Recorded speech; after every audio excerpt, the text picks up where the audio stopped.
I want to talk about narratives in the sense that they are the stories that we tell about different things. So narratives could be anything. They are a wide range. So you can have myths, which are narratives which communities tell about where they came from, but it's not just where they came from, it's their philosophy.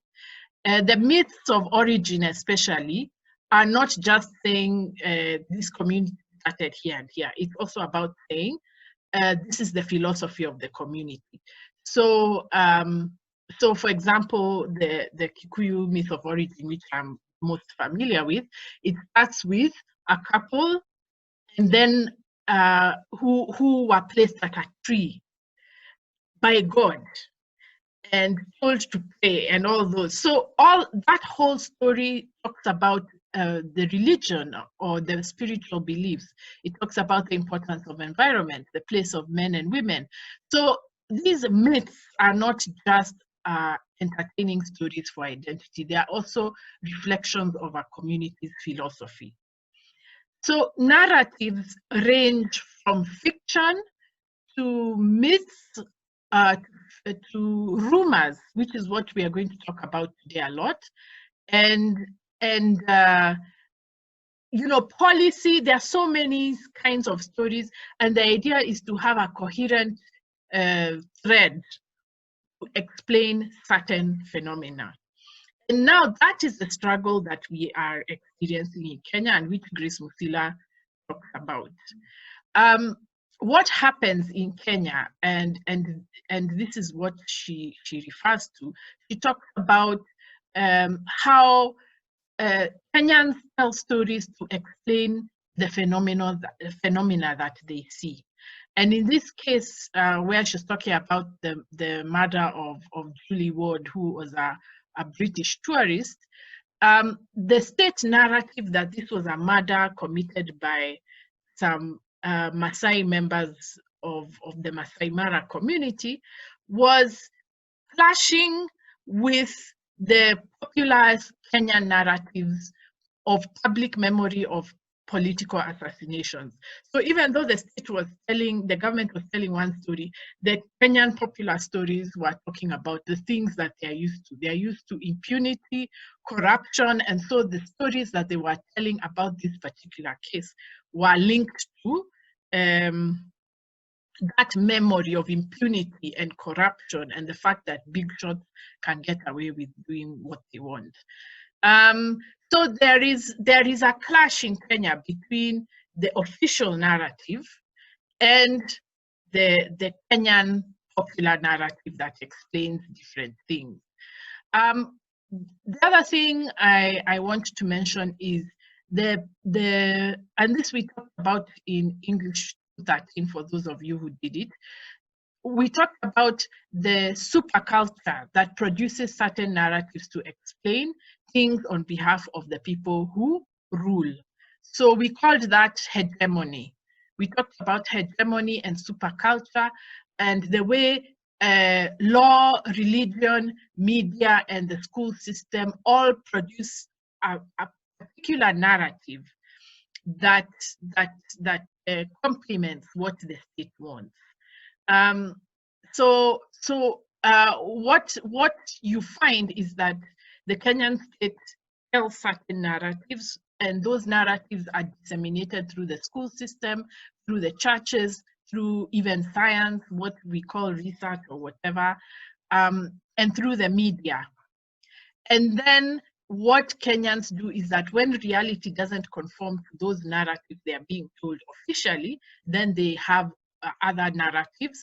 And when those narratives don't receive official recognition, then the state dismisses them as just rumors, that they are rumors. And lately we've been seeing that there is an obsession, especially with the British government and their British channel BBC, with the fact checking. They say, how do you know those facts are true? Or what's his name? Itumbi used to keep on saying system Yama facts or something like that. Basically, it was what they were doing was trying to dismiss whole stories based on whether the facts are verifiable by a certain institution. And that was kind of for me, the dishonesty of fact checking, because it takes care only about verifiable facts, but doesn't say who is verifying the facts. So that is that's what Musila says in her article, but I'm going to share yet another article by Dan Ojwang, where he talks about how the arts have been fought against in Kenya. And for me, I think that the arts are fought against both in the education system and in the larger public, because the arts provide different narratives. And it's important for the state to suppress those different narratives, because when you have artistic narratives, they gain an authority of their own.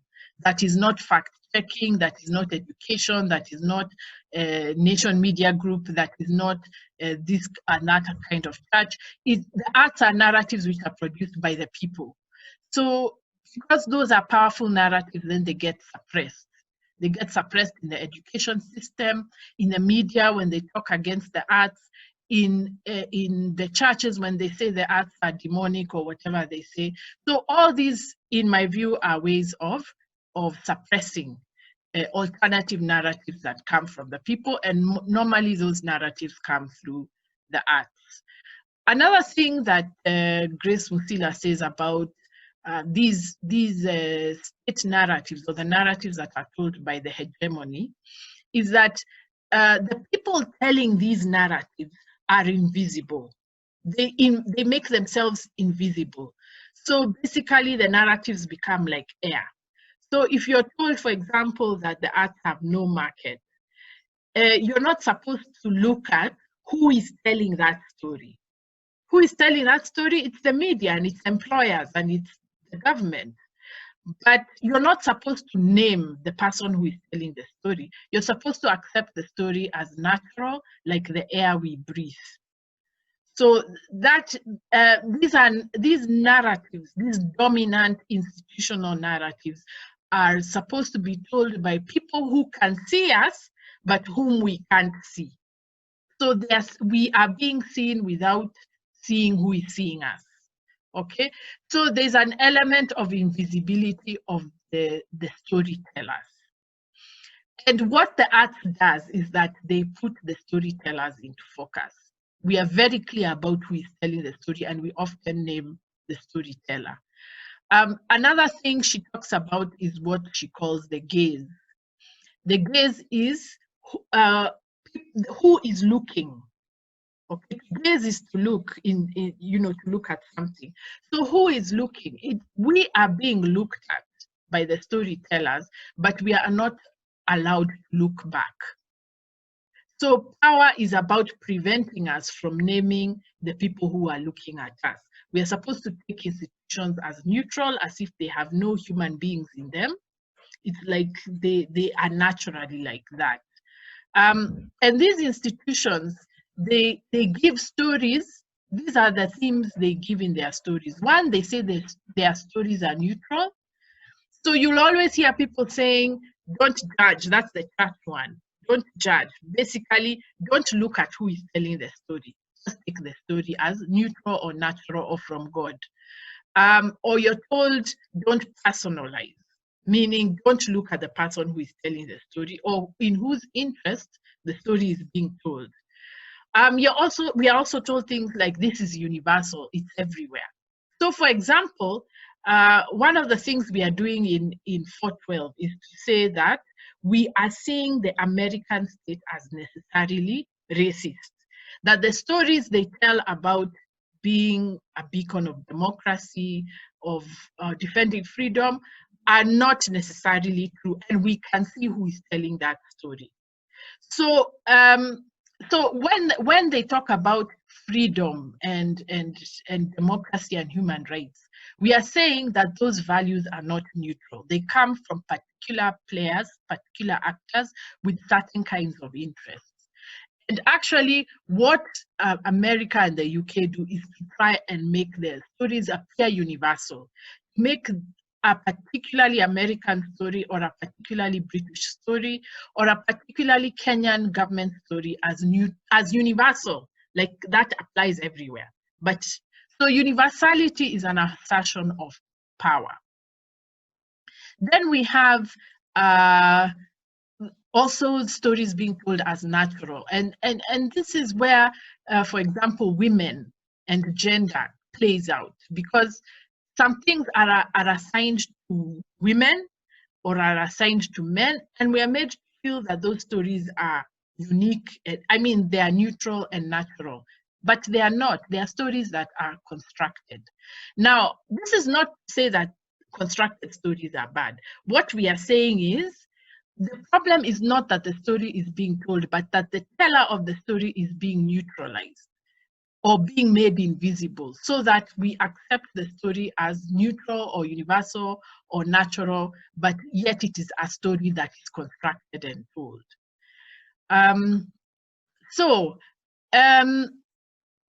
Basically, we are talking about power and how it interacts with what we know, the information we get, and the credibility of that information. Those are the three things that are important with narrative: what we know, what information we receive, and the credibility of that information. So when you have people talking about fact check, what they are telling us is that it's a way of saying information is not credible until it comes from this and this source. So if it means telling that information, I am not a credible source, it's until it comes from this media house or this government or this embassy, that's when you know it is credible. So those are assertions of power that we are going to be looking at throughout this class. So what happens when there is when there's a strong assertion of power on who gets to tell stories? You find that stories that come from ordinary people are delegitimized. They are said to not be credible or to not have enough evidence. And what happens to Kenyans when they can't access institutions?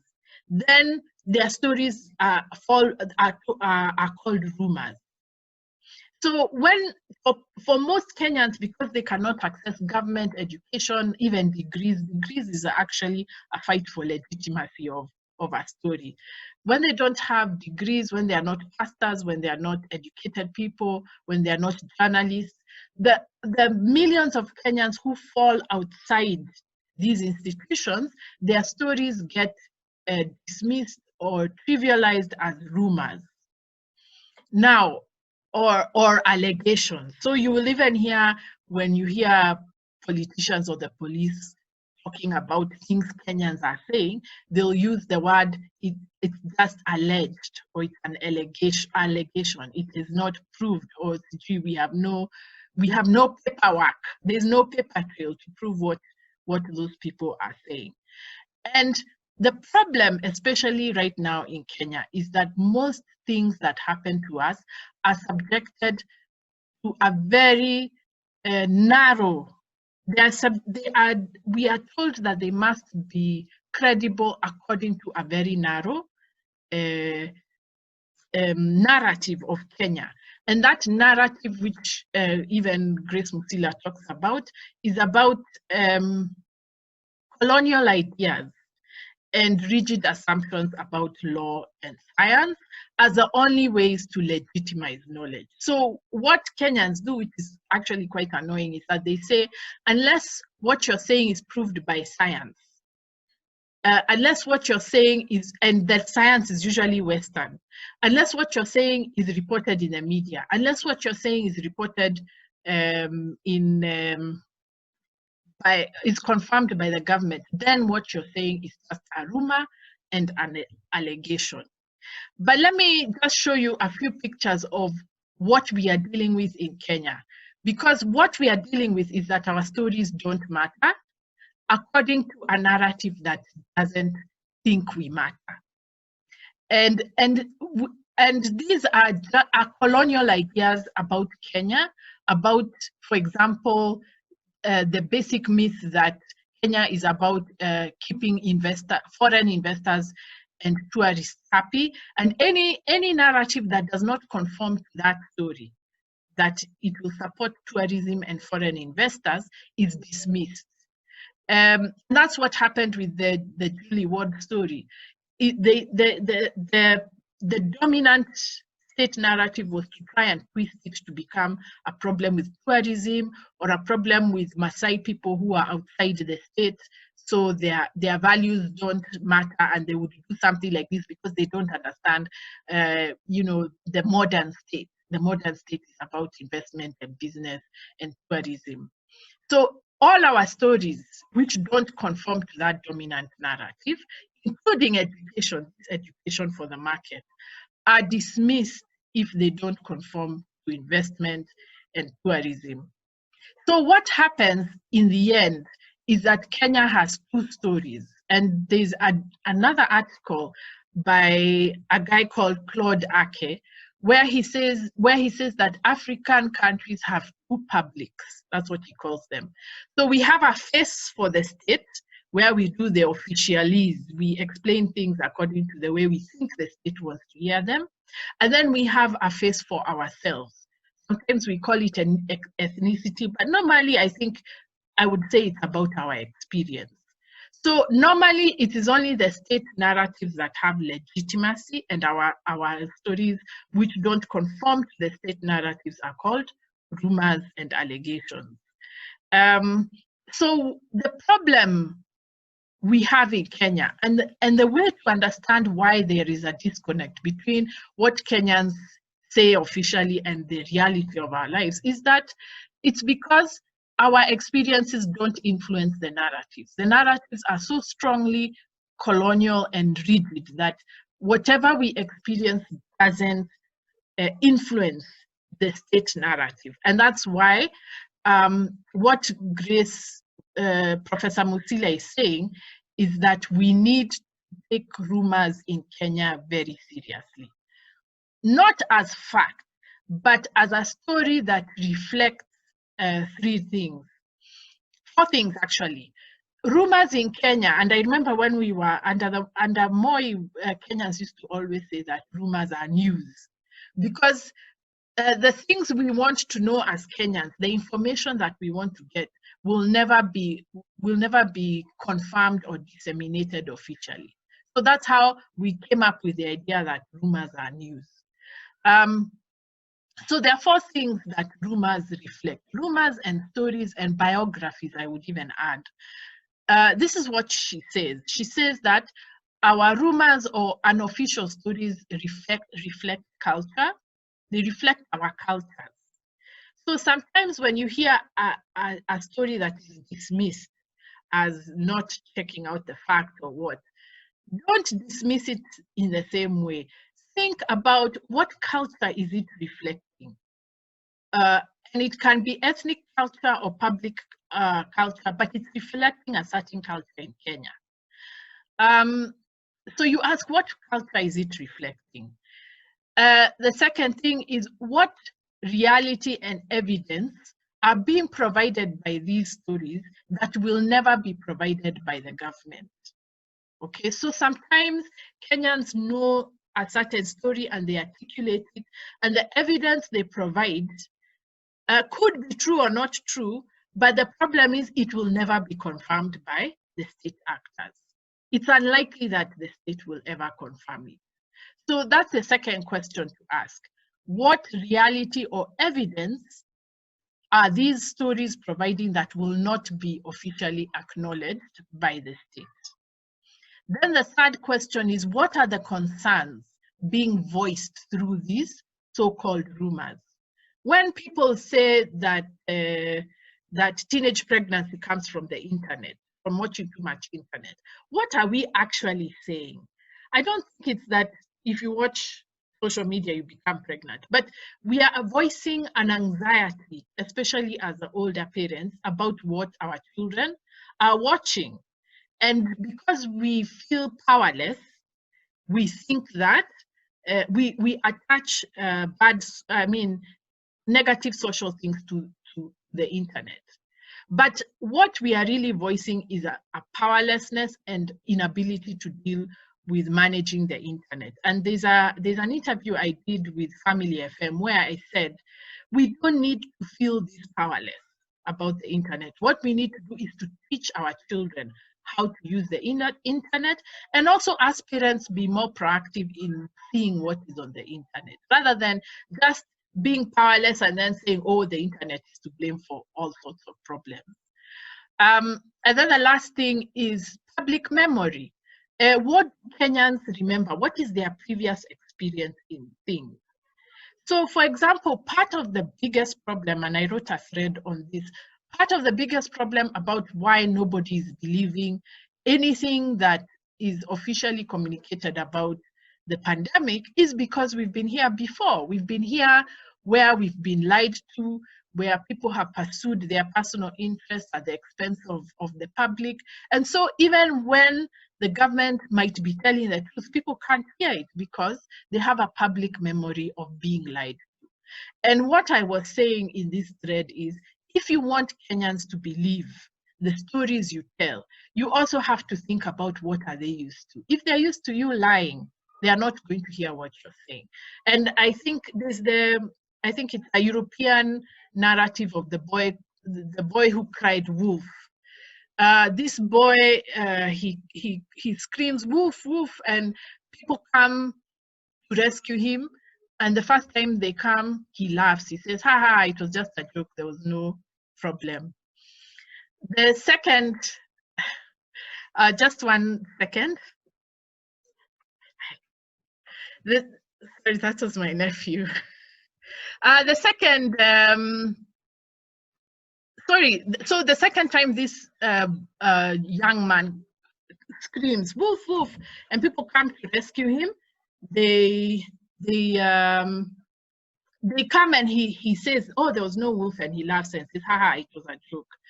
So the next time when a wolf actually comes, people don't come to rescue him because they have a public memory. They have a memory of what happened before. So I'm sure the PR people don't care about this, but basically what I'm saying is that part of why, how stories are received in Kenya is influenced by our memory of previous experiences. So the other thing I want to show in this class is that many of our stories are trying a very bad reconciliation that is not working. Reconciliation between our reality and the official narratives that we are given. So for me, why I started my education channel is because the stories we tell about education are not the reality. You know, like saying education is for employment is the official narrative we are being given by private sector and the government. But the reality is that since Kenya became a colony, education has been contested because the people in power believe that education that is not directly related to work is a threat, because you're training Kenyans to think and ask questions, and that is not acceptable. So basically, what Professor Musila is arguing in this article is that to understand Kenyan society, we must not dismiss rumors or myths, but that doesn't mean you say that it's a fact. What she's saying is that we must take them seriously and investigate them. If a rumor persists, then you investigate. You take that rumor as coming from somewhere, coming from a culture or a reality or a social concern or a public memory. You look for those things behind the rumor before you dismiss it as just a story that doesn't matter. And that's what I did with education. After I realized that people are not hearing what I'm saying, I started to explain the narratives behind education that are producing these unverifiable narratives we tell about education. So I started looking at the history. Where did these narratives come from and why? And the other thing I have started doing with these education narratives, naming the people who are interested in pushing these narratives. I name the government, I name private sector, I name the media, and I say, this is why you want us to believe this. It's not just saying that this is not true. I'm saying these are the people who want us to believe these stories about education, and this is why they want us to believe those stories.